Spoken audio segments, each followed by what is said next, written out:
Elon Musk has contracts with the federal government. There you go.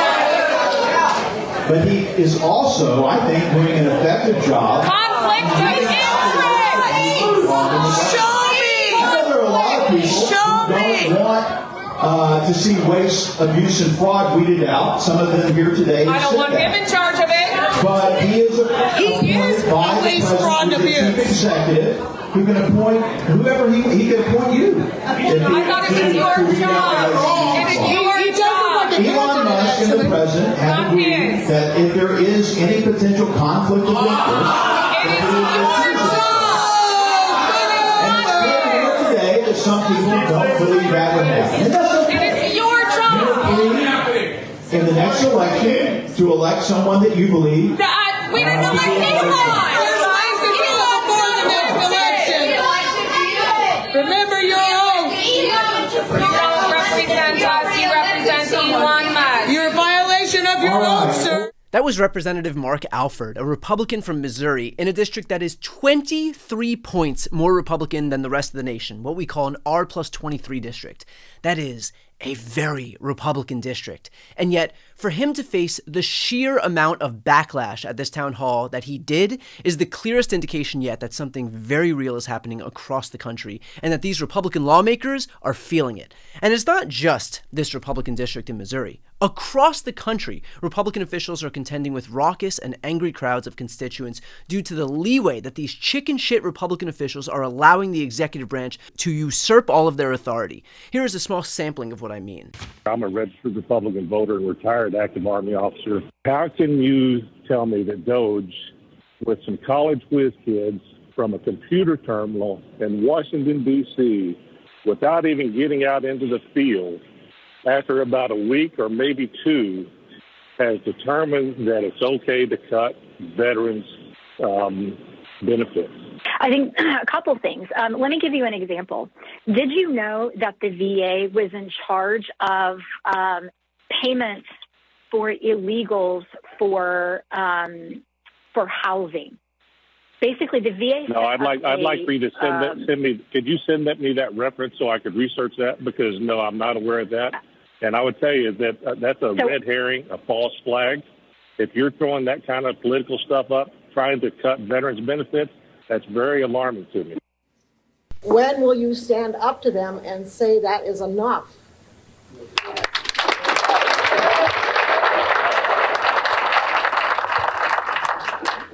The end result of the fraud and abuse that has been discovered already.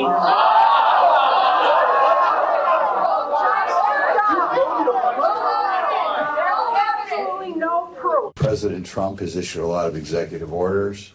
I think by and large this is moving very quickly compared to other administrations, and I think across the board he's done some very good things. I think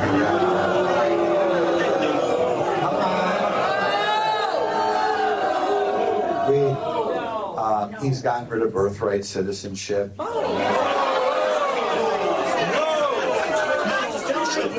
Illegal as hell. But what is going on right now today is the House of Representatives and the Senate are totally abdicating their responsibility to You stand here and say, I'm not sure about that, or I'm not sure about that. You put up, frankly, some of these slides are very misleading. Let's talk about the Trump tax cut. How much of that deficit in that jump from 22 up was the tax cuts to the incredibly rich people of the world who are now in our White House and dismantling our government? You are an attorney. You are an officer of the court, in addition to swearing an oath to our Constitution, and yet, well, you and so many of your colleagues are just sitting around watching. Well, I don't know. We'll see what happens next month. Oh, those workers have rights, and yes, they've been violated, so now they're getting processed. Our courts can't handle this.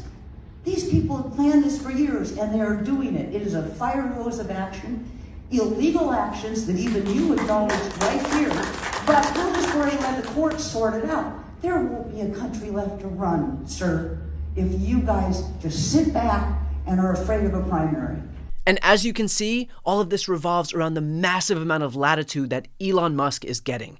And the reality is that Musk's actions are increasingly unpopular. According to a Morning Consult poll, Elon's approval rating is already underwater among Americans, 49% disapprove to 39%. That's a net negative 10-point approval rating. Or how about the Washington Post, which showed something similar? Musk having a prominent role in the administration is viewed as a bad thing by a 2-to-1 ratio. The Post-Ipsos poll showed Americans disapprove by a similarly wide margin, 52 to 26, of Musk shutting down federal government programs that he decides are unnecessary, and Americans said 63 to 34 that they are concerned about Musk's team getting access to their data, which is the subject of high-profile legal fights. Even 37% of Republican-leaning voters said that they are at least somewhat concerned about Musk getting their data.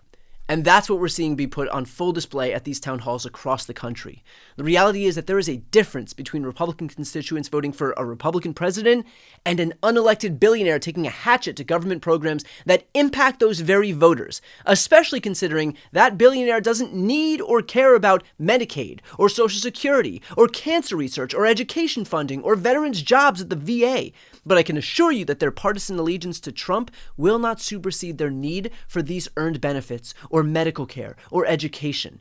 And Republican officials are learning that lesson in real time. Granted, the GOP was leaning on this idea that they could get away with it by purposefully relying on a strategy of blitzkrieging the entire federal government with as much extreme and destabilizing policy as possible.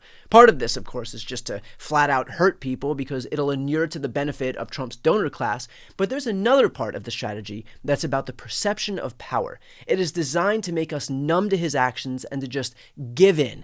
This is a strategy to overwhelm the media and the opposition, meaning the Democrats, with rapid-fire actions, all to create the illusion of strength and control. And this strategy isn't even a secret. Here is Steve Bannon outright admitting to it on camera. So what we've got to do is just hit, and keep it. It's momentum. The opposition party is the media.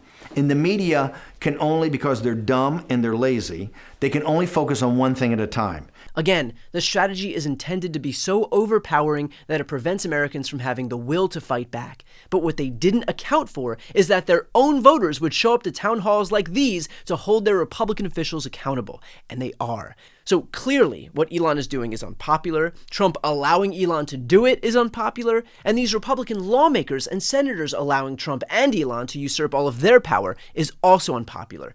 And look, we all understand why Republicans are in this position of having sat idly by with their thumbs up their asses while Trump ran roughshod over the government. They can't run afoul of Trump because they know that he'll threaten a primary challenge and Elon will fund it, and so they've just done whatever he wants. But what they didn't take into account was that if the voters themselves are lashing out, then that is a more immediate problem than the prospect of some primary challenge at some point down the road. And I can promise you that calculations will change if their own voters, in most cases Republican voters in Republican districts, are so pissed off like they are right now. And so the answer here for everybody watching is to continue putting pressure on these Republican officials, because if they start to see that they're losing support from the very people who are responsible for voting them into office, that becomes existential for them in a way that Trump's threats can't be. And so if you live in these districts, show up at these town halls, call these people, go to their field offices, go to their DC offices. These are the people that we need to lean on. And if one Republican caves, that gives a permission structure for others to join them and to do the same. And remember, they've only got a 3-seat majority in the House, which means it doesn't take much to block Trump's agenda. But it starts by doing exactly what these constituents are doing right now, which is showing up, getting loud, and voicing their dissatisfaction with what is going on in DC. Before you go, just a quick note, if you'd like to see more of my content, which is always free of advertising, sponsorships, and paywalls, please make sure to subscribe to this channel using the subscribe button right here on the screen. And if you'd like to support my work even further, you can grab a copy of my instant #1 New York Times selling book, Shameless, available for sale right now. That link is also on the screen. Thanks so much for watching.